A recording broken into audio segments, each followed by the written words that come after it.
High all, welcome to KDM kitchen. आज आपण आपल्या किचन मध्ये बनवतोय सोया चिली. ह्या युनिक रेसिपी मध्ये ना सोया चंक्स घेऊन त्यांना मस्त फ्राय करून क्रिस्पी केलं जातं. नंतर काही सॉसेस मध्ये टॉस केलं जातं. व्हेजीस मिक्स केले जातात.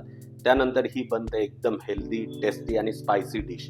एकदम सोपी पद्धत आहे. पहिल्या बाईट नंतरच तोंडाला पाणी सुटतं. क्विकली बनणारी डिश आहे. आमच्या चॅनलला जर सबस्क्राईब केलं नसेल तर फटाफट सबस्क्राईब वर क्लिक करा. तोपर्यंत ना मी पुढची तयारी करून ठेवतो. आलोच.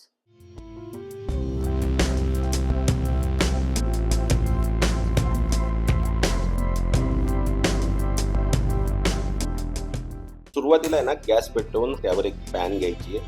अर्धी पॅन भरेल एवढं पाणी टाकायचंय. पाण्याला आता फ्लेवर करायचंय. त्यासाठी त्यात 2 इंच आलं स्लाइस करून टाकायचंय. 2 उभ्या कापलेल्या मिरच्या, 2 टेबलस्पून मीठ, अर्धा टीस्पून साखर आणि 1 teaspoon light soya sauce add करायचा आहे आणि या सगळ्यांना छान स्टर करायचंय. आता ह्या पाण्याला 2 मिनिटं उकळायचे.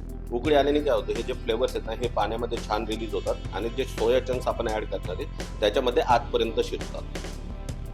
पाणी उकळलं की त्यात 100 ग्रॅम सोया चंक्स ऍड करायचे आणि उकळत्या फ्लेवरफुल पाण्यात शिजवून घ्यायचे.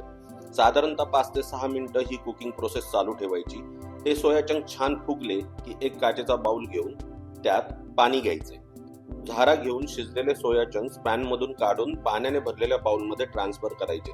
सगळे सोया चंक्स टम्म फुगलेत. सगळ्यांनाच बाउलमध्ये असं काढायचं आणि थंड करून घ्यायचे.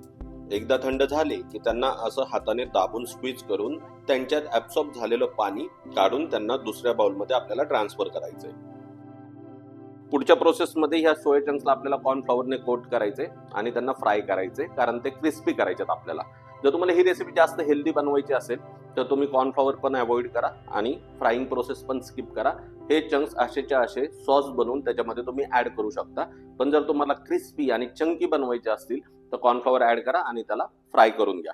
आता मी इथे कॉर्नफ्लॉवर घेतोय आणि साधारणतः 2 टेबलस्पून कॉर्नफ्लॉवर मी याच्यामध्ये ऍड करतोय.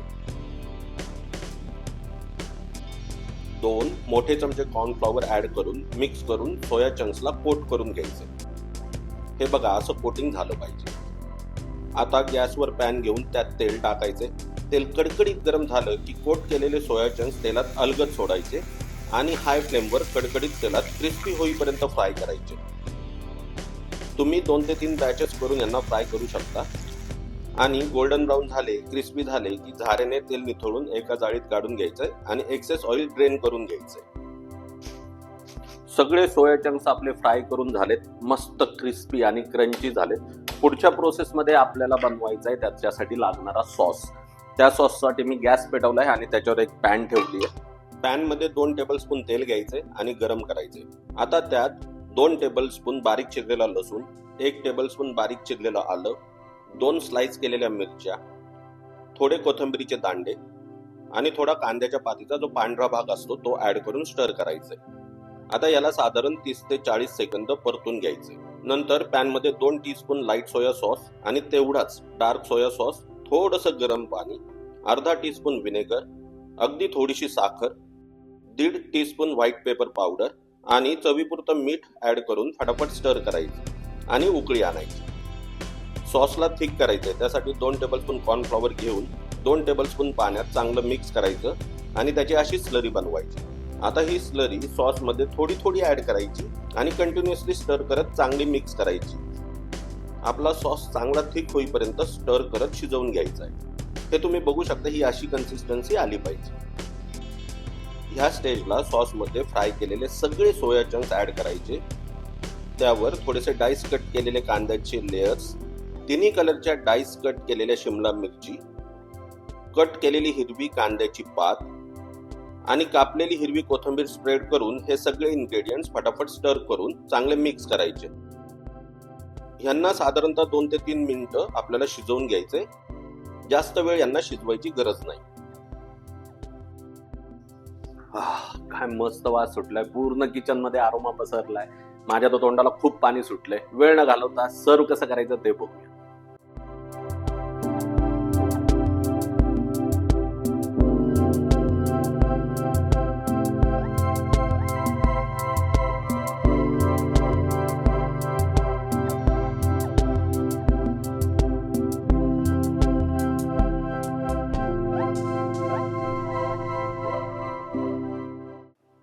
इतकी डेलिशियस आणि चटपटीत झाली ही आपली रेसिपी. काय सिंपल आहे प्रोसेस, जास्त काही टाइम लागत नाही. आणि जर जास्त हेल्दी बनवायचं असेल तर फ्राईंग कॅन्सल करा, तुमचा टाइम आणि एफर्ट्स अजून वाचतील. आणि सोपी प्रोसेस आहे, घरी नक्की ट्राय करा. पण तुमचे एक्सपिरियन्स आहे ना आम्हाला कळवत जा जेव्हा तुम्ही आमच्या रेसिपी फॉलो करता. आणि आमच्या चॅनलला सबस्क्राईब करायला विसरू नका. भेटूया अशाच नवीन रेसिपी बरोबर आमच्या पुढच्या व्हिडिओमध्ये. तोपर्यंत धन्यवाद.